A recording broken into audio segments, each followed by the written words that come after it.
आज हम चैप्टर 16 पढ़ने वाले हैं। इस चैप्टर का टॉपिक है payments under a life insurance policy.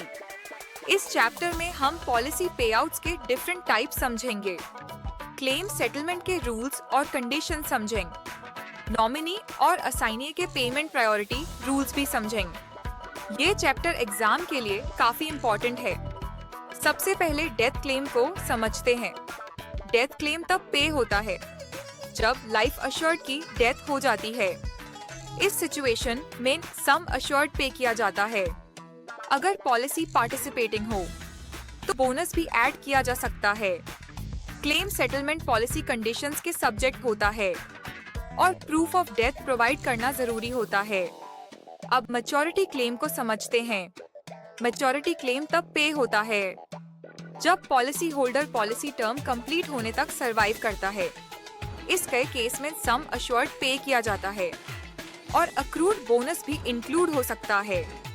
इसमें डेथ इन्वॉल्व नहीं होती और पेमेंट पॉलिसी होल्डर को ही मिलता है। अब सर्वाइवल बेनिफिट को समझते हैं। सर्वाइवल बेनिफिट पीरियोडिक पे आउट होता है। ये मनी बैक पॉलिसीज में कॉमन होता है। अगर लाइफ अश्योर्ड स्पेसिफाइड पीरियड तक सरवाइव करे तो पीरियोडिक पेमेंट मिलता है। ये पे आउट बोनस कैलकुलेशन के लिए फुल सम अश्योर्ड को रिड्यूस नहीं करता। अब क्लेमेंट कॉन्सेप्ट को समझते हैं। क्लेमेंट वो पर्सन होता है जो लीगली क्लेम रिसीव करने का हक रखता है। क्लेमेंट नॉमिनी भी हो सकता है या असाइनी भी हो सकता है। ये पॉलिसी रिकॉर्ड्स के अकॉर्डिंग डिसाइड होता है कि और असाइनमेंट प्रायोरिटी रूल अप्लाई होता है। अब नॉमिनी पेमेंट रूल को समझते हैं। नॉमिनी क्लेम अमाउंट रिसीव करता है, लेकिन नॉमिनी पॉलिसी ओनर नहीं होता। नॉमिनी एक ट्रस्टी की तरह एक्ट करता है। अगर पॉलिसी असाइंड नहीं है तो क्लेम नॉमिनी को पे किया जाता है। पॉलिसी होल्डर नॉमिनी को कभी भी चेंज कर सकता है। अब असाइनी पेमेंट रूल को समझते हैं। अगर पॉलिसी असाइन की गई हो तो असाइनी को क्लेम पेमेंट मिलता है। असाइनमेंट नॉमिनेशन को ओवरराइड करता है। लोन केसेस में बैंक असाइनी बन जाता है और बैंक को लीगल राइट मिलता है पॉलिसी प्रोसीड्स पर। अब सेटलमेंट ऑप्शन को समझते हैं। पॉलिसी होल्डर पे आउट मोड चूज कर सकता है। क्लेम अमाउंट लंप सम लिया जा सकता है या इंस्टॉलमेंट्स में रिसीव किया जा सकता है। ये ऑप्शन मैच्योरिटी स्टेज पर सिलेक्ट किया जा सकता है और पॉलिसी टर्म्स के अकॉर्डिंग होता है। अब डिस्चार्ज फॉर्म को समझते हैं। डिस्चार्ज फॉर्म एक साइंड डॉक्यूमेंट होता है जिसमें क्लेमेंट क्लेम अमाउंट रिसीव होने की कॉन्फर्मेशन देता है। ये इंश्योरर को फ्यूचर लायबिलिटी से प्रोटेक्ट करता है। पेमेंट से पहले डिस्चार्ज फॉर्म मैंडेटरी होता है। डिस्चार्ज के बाद क्लेम ऑफिशियली क्लोज हो जाता है। अब अर्ली क्लेम कॉन्सेप्ट को समझते हैं। अर्ली क्लेम वो डेथ क्लेम होता है जो पॉलिसी इशू होने के शॉर्टली बाद होता है। इस टाइप के क्लेम्स को केयरफुली इन्वेस्टिगेट किया जाता है, फ्रॉड रिस्क चेक किया जाता है और अंडरराइटिंग डिटेल्स वेरीफाई की जाती हैं। अब क्लेम इन्वेस्टिगेशन को समझते हैं। इन्वेस्टिगेशन में डेथ के सर्कमस्टेंसेस वेरीफाई किए जाते हैं। कॉज ऑफ डेथ चेक किया जाता है।